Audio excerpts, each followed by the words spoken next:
you're a regular guy. Yes. We could all be Echo. Yes. You know, in the next few years, if we strategize the way you do. Yes. And I want to find out about you. Were there any challenges that came in your way? I mean, leaving the bank, that's a secure job. Yes.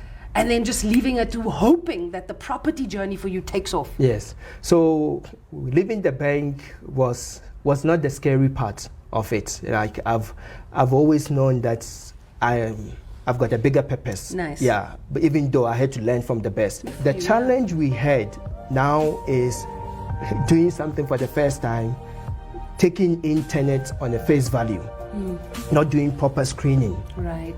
So now you put a tenant in there, and before you realize they've got 50 people staying with them. Yeah. You know, those are the challenges that those are the challenges that we had, and we had to go through a system to clean it up. The challenges is never had a mentor. Everything that I've done, it's been first-hand experience. Read from a book, apply.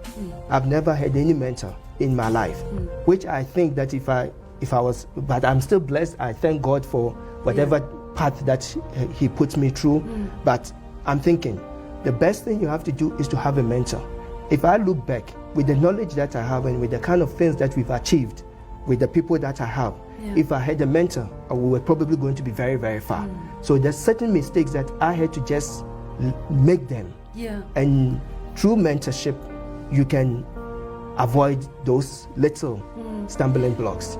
That's one thing I've taken from being on this show is Yes. a mentor is so important. Have you officially gotten one now? Yes. Yeah. Yes. So you see, it's about making those mistakes, but then you have the opportunity to rectify them. Yes. To not continue to make those same mistakes. Yes. And you know, you talk about the challenges, and I was listening to a podcast a few days ago about how business owners and CEOs and these rich men never talk about the mistakes. Yeah. They always talk about the one thing they did that made the company work. Yes. Knowing your product as well, and Yes. you know you've grown up learning, knowing, increasing your knowledge about real estate. Yes. And you were so lucky to have your mom being on that journey already. Yes. And already seeing mistakes she's made. Yes. And knowing not to make the same mistakes. Yes. But then Echo makes his own mistakes. Yes. And you're okay with that. Yes. Do these absolutely amazing properties that you have, and to the viewers at home, we actually went to one this morning, which we're going to touch on right now. Let's go straight into that, because I want to find out about the lessons you've learned. You've been in this for about, you said 5 years? No, it's more than a decade. Over a decade. Over a decade, Yeah. but you left the bank 5 years yes. ago.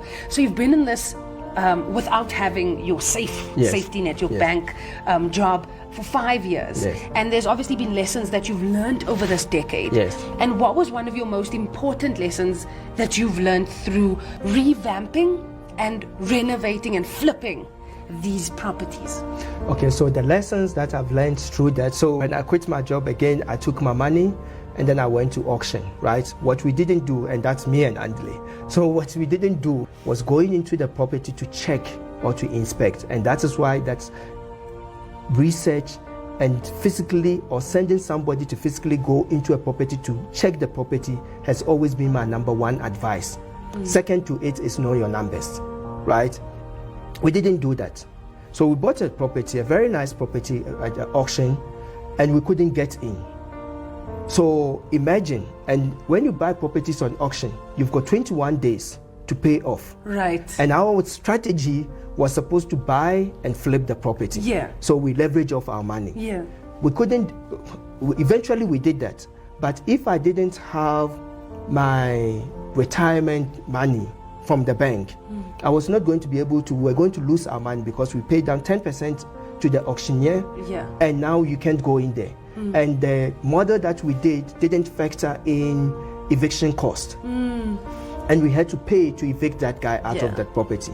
But if we had gone in, we could have just said, or we could have felt it and say, maybe this is not for us. It doesn't sit with our model. And hence, through that also, we learned and we developed a system to say, whatever that we buy, one, we're going to go check. Two, our return on investment must not be less than 15%. Right. Because we've done the numbers. So in every calamity, there's an opportunity. Of course. But again, it's how well are you prepared? If you're not prepared well, you lose everything. Exactly.